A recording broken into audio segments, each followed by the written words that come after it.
Hey there, and welcome to today's video. Today we're unpacking a term you might have heard buzzing around lately: ad valorem duties. What are they? Why is the US shaking things up with new tariffs? And how does this affect you, whether you're shopping in New York, Mumbai, or anywhere else? Stick around because we're diving deep into this trade topic that's making waves across the globe. Let's get started. So, first things first, what exactly are ad valorem duties? In simple terms, they're taxes slapped on imported goods based on their value. The phrase ad valorem comes from Latin, meaning according to value. Picture this: you're buying a smartphone from overseas that costs $100. If there's a 10% ad valorem duty, you're paying an extra $10 in taxes. Now, if it's a $500 luxury phone, that tax jumps to $50. It's all about the price tag, not the quantity. Contrast that with specific duties, which might charge $5 per phone, no matter if it's a budget model or a high-end gadget. Ad valorem duties adjust with the value, making them flexible and sometimes sneaky. Countries love using them to protect local industries or fill government coffers. For example, imagine importing a $20,000 car with a 25% duty. That's an extra $5,000 tacked on. Or a $10 shirt with a 15% duty. Now it's $11.50.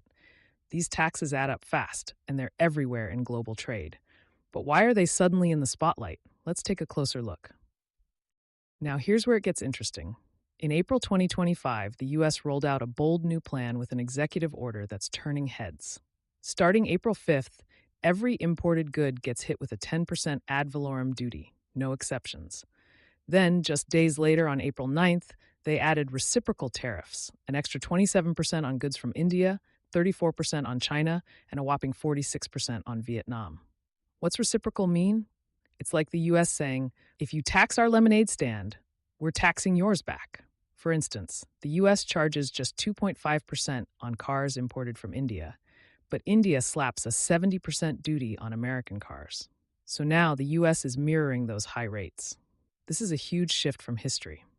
After World War II, the U.S. championed free trade, pushing global tariffs down from 20% to under 3% by the 1990s.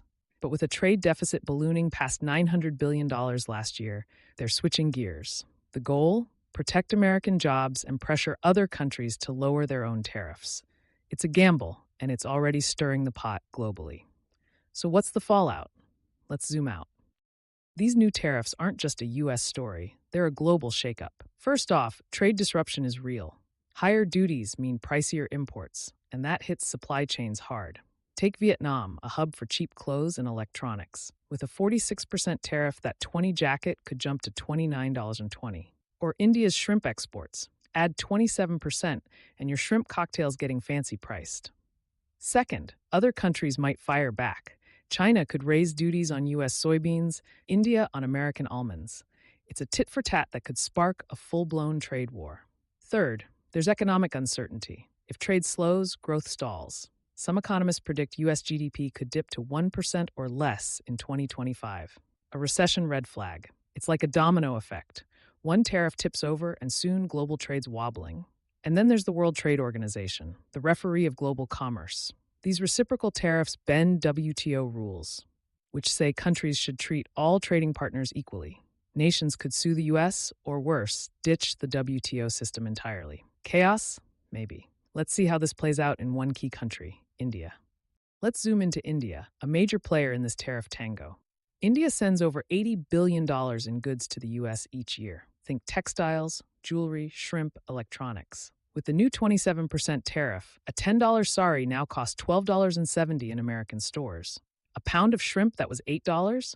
Now it's $10.60. That stings exporters and U.S. buyers alike. But there's a twist. Medicines are exempt. India's $20 billion pharmaceutical industry, think antibiotics, generics, keeps flowing tariff-free because the U.S. relies on it. Your aspirin stays cheap. Compared to China's 34% or Vietnam's 46% tariffs, India's 27% isn't the worst deal. Some Indian exporters might even snag business from pricier rivals. So, what's India doing? They're not rushing to retaliate. Instead, they're planning talks with the US and eyeing new markets like Europe or Southeast Asia. Smart move. Why fight when you can pivot? But wait, there's more. How does this hit your wallet? Okay, let's bring it home, literally. For U.S. consumers, imported goods are getting pricier. That $200 phone from overseas with a 10% base tariff, it's $220. Add a country-specific duty, and it could hit $250 or more. Globally, prices for clothes, cars, even shrimp are creeping up. You might start rethinking that imported gadget and grab a local brand instead. Short term, it's a budget pinch. Long term, it's bigger. Companies might shift factories closer to buyers, say from China to Mexico to dodge tariffs. That could mean jobs in new places, but higher costs until the dust settles. Inflation's a risk too. If everything costs more, your dollar doesn't stretch as far. Think of it like this. Your shopping cart's the same size, but now it's half empty for the same price. Will you adapt? Maybe wait for a sale or hunt for deals? This tariff tale's rewriting how we shop, and it's just getting started. So what's the big takeaway? Ad valorem duties are taxes based on value, and the U.S. is wielding them like a trade superpower. It's a risky play. Higher prices, global tension, and economic wobbles are on the horizon. For India, it's a challenge with a silver lining.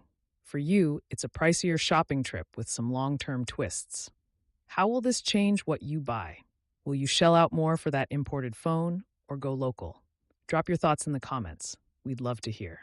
If this breakdown cleared up the tariff fog, give us a thumbs up, hit subscribe, and tap that bell for more deep dives like this. Thanks for watching, folks. Until next time, keep curious.